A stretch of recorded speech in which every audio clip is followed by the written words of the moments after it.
Bom, então, pessoal, hoje a gente vai expandir um pouco no assunto que foi explorado na última discussão do módulo de terapia nutricional. Como a gente discutiu um pouco a triagem e avaliação nutricional, que eu queria trazer um pouco mais de detalhes na questão prática dessa vivência. De fontes, eu usei principalmente o Braskem, que a gente já discutiu na última aula, que é o mais atualizado. Tem uma versão de 2023, que é no que está em vigência. Eu incluí também a apostila do Tenuti, tem uma edição não tão nova, a terceira edição é de 2017, mas ele expande um pouco mais na parte dos scores, tem um pouco mais de detalhe. Bom, então, considerações iniciais para avaliação nutricional. O paciente que vem para a gente, paciente grave, em ambiente intensivo, ele tem necessidades nutricionais diferentes do paciente que foi estudado em ambiente ambulatorial.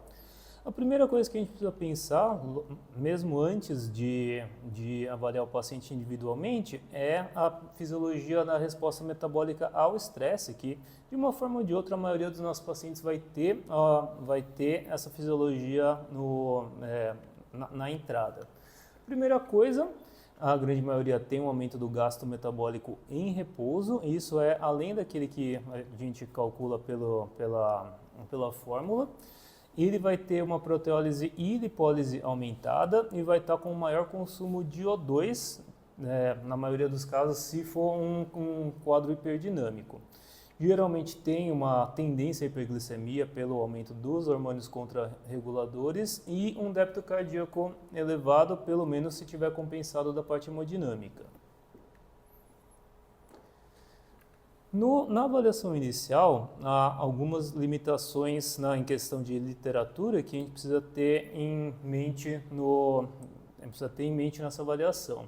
Primeira coisa, os métodos tradicionais de avaliação nutricional têm seus valores limitados no doente crítico, não só porque a maioria não foi estudado nesse contexto, como o doente crítico tem fatores fisiológicos a mais que mudam a sua resposta.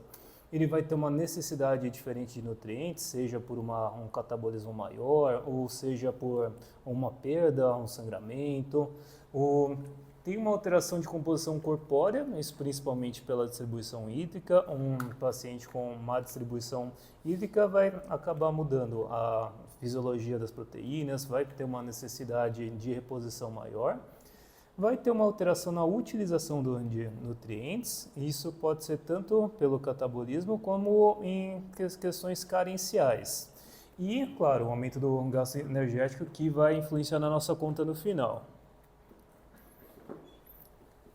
Bom, fora isso, o estado de desnutrição no paciente crítico, ele pode seguir duas lógicas e, às vezes, tem uma coexistência dos dois fatores. A desnutrição pode ser um estado induzido pela própria carência de nutrientes. Nesse estado, o aumento do aporte de nutrientes vai melhorar o estado nutricional, ou ele pode ser um estado secundário aos distúrbios metabólicos. Nesse tipo de paciente, aumentar o aporte pode acarretar com um risco de overfeeding. Então, como a gente faz essa triagem nutricional na prática? Quando o paciente vem para a gente, primeiro é importante ter uma avaliação primária do tipo de paciente que a gente está lidando antes de partir para a terapia nutricional em si. Lógico, a gente vai levar em consideração as comorbidades associadas, o tipo de condição aguda que levou à UTI, seja uma sepse, um trauma ou um estado pós-cirúrgico. A idade do paciente vai influenciar e é importante a gente sempre notar os sinais de desnutrição na entrada para a gente conseguir seguir a evolução do paciente. O ideal em todo paciente de UTI é ter uma triagem nutricional nas primeiras 24 a 48 horas de internação. Com essa triagem bem feita e tendo isso em prontuário, a gente vai saber o risco de deteriorização nutricional decorrente da internação e a gente pode ter uma noção do que era uma condição pré-existente e o que está sendo secundário à condição aguda.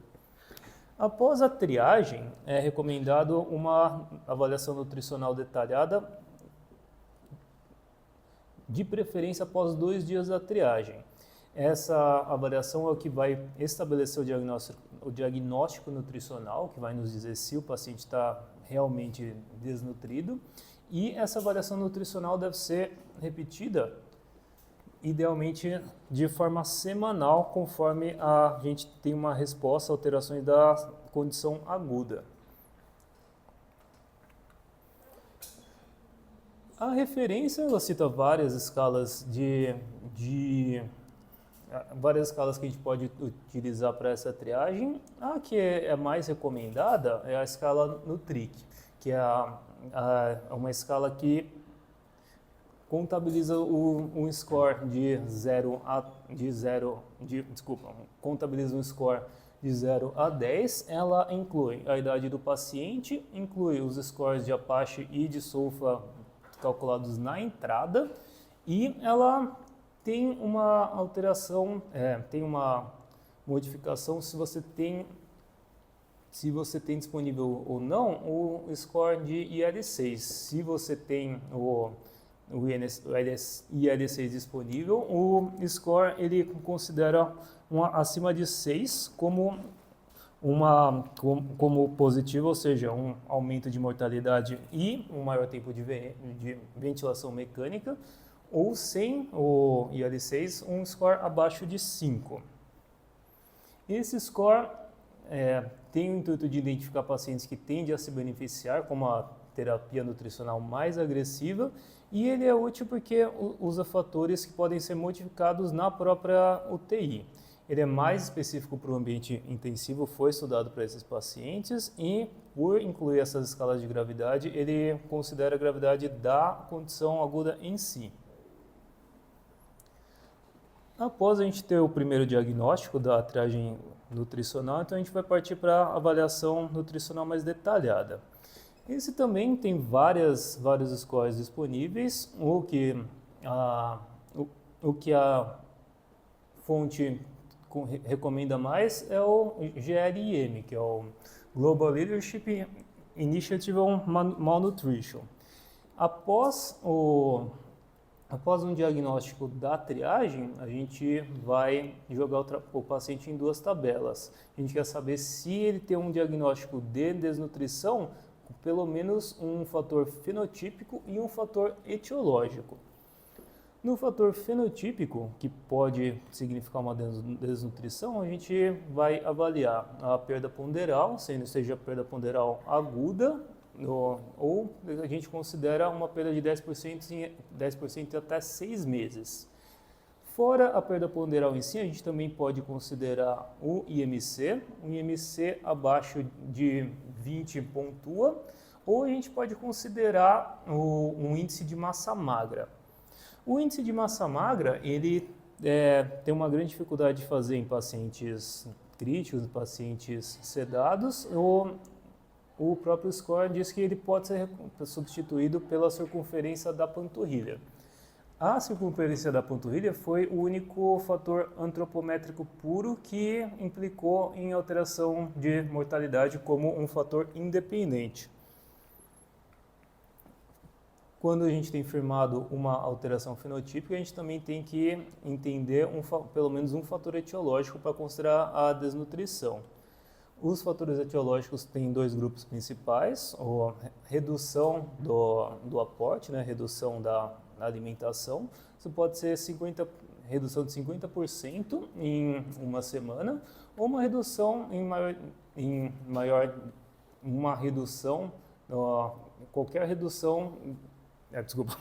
uma redução ou de pelo menos 50% das calorias em uma semana, ou seja, uma redução aguda, ou uma redução crônica, qualquer redução considerada a mais de 2 semanas.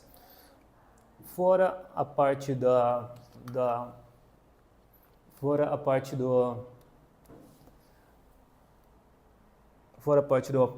aporte calórico, outro fator etiológico pode ser o da inflamação. A gente pode considerar proteínas de fase aguda, que ele considera PCR, ou a perda da ferritina.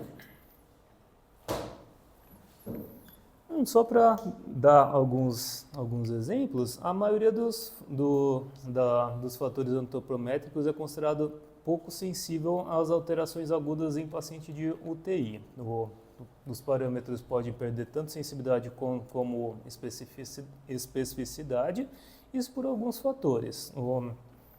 O estado volêmico, alterações agudas, acarretam em alteração dinâmica do peso, ou seja, anasarca, edema pleural, ascite, e isso muda tanto a composição quanto o peso em si. Como um exemplo, um acúmulo médio, durante uma internação, há um acúmulo médio de 4,7 litros em pacientes de trauma e até 12,5 litros no paciente de sepse. Além do peso em si, a gente também tem uma alteração importante das proteínas. Nesse mesmo exemplo, foi encontrado uma perda de 16% das proteínas corporais em pacientes de sepse e de 21% em pacientes de trauma. A gente sabe que a restrição ao leito causa perda da massa magra, independente da ingestão e do estado nutricional. Ou seja, mesmo um paciente com uma terapia nutricional adequada vai ter essa perda de proteínas que foi vista no estudo.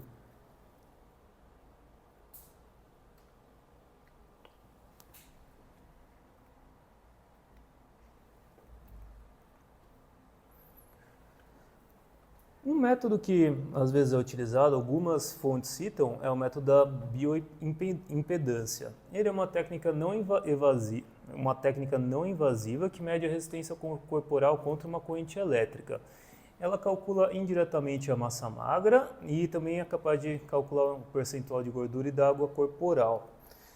A gente não usa muito na prática, ela tem uma relação imprevisível com as mudanças agudas da água corporal total e da massa magra. Então, a apostila diz para evitar principalmente pacientes instáveis, pacientes com choque.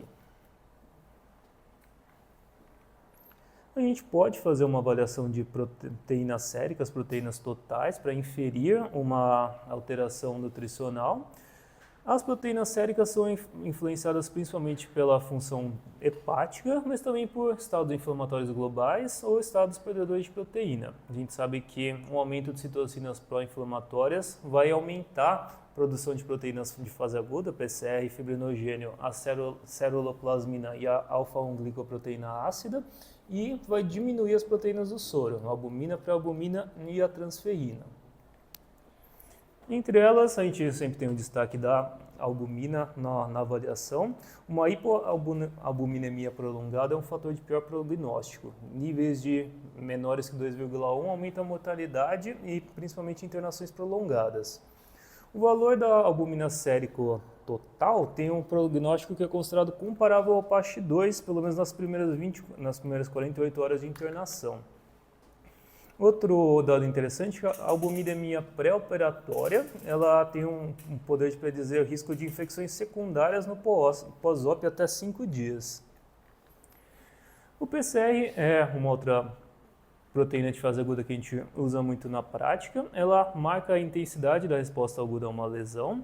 Ela se eleva poucas horas após um estímulo agudo. Então, ele tem uma utilidade logo no primeiro dia. E outra característica importante é que ela retorna à normalidade próximo à resolução de uma infecção. Então, ele pode ser usado no acompanhamento do tratamento até o final. Uma queda maior que 50 nos primeiros 4 dias do PCR é considerado um bom preditor de sobrevida. Um último método que é descrito, mas tem usado muito menos na prática, é o balanço de nitrogênio. O balanço de nitrogênio é um marcador indireto da perda e ingesta de proteínas. Ele é calculado por essa fórmula. Você usa o nitrogênio ingerido, você faz o cálculo de proteínas totais ingeridas dividido por 6,35. A perda é o nitrogênio urinário, a ureia-icossedosa na urina de 24 horas dividido por 0,46, mais 4 gramas, que é uma média do nitrogênio perdido por fezes, suor e secreções. Esse valor total reflete a síntese proteica global. Ele é usado para acompanhar o apoio à nutrição. Determina se a sua terapia está sendo suficiente para evitar o catabolismo. Tem algumas limitações importantes, tem menos acurácia em caso de diarreia, vômitos, fístulas digestivas e na insuficiência renal, que acaba sendo grande parte dos nossos pacientes. Bom, em conclusão, pacientes críticos devem ser avaliados periodicamente devido ao risco elevado de desnutrição.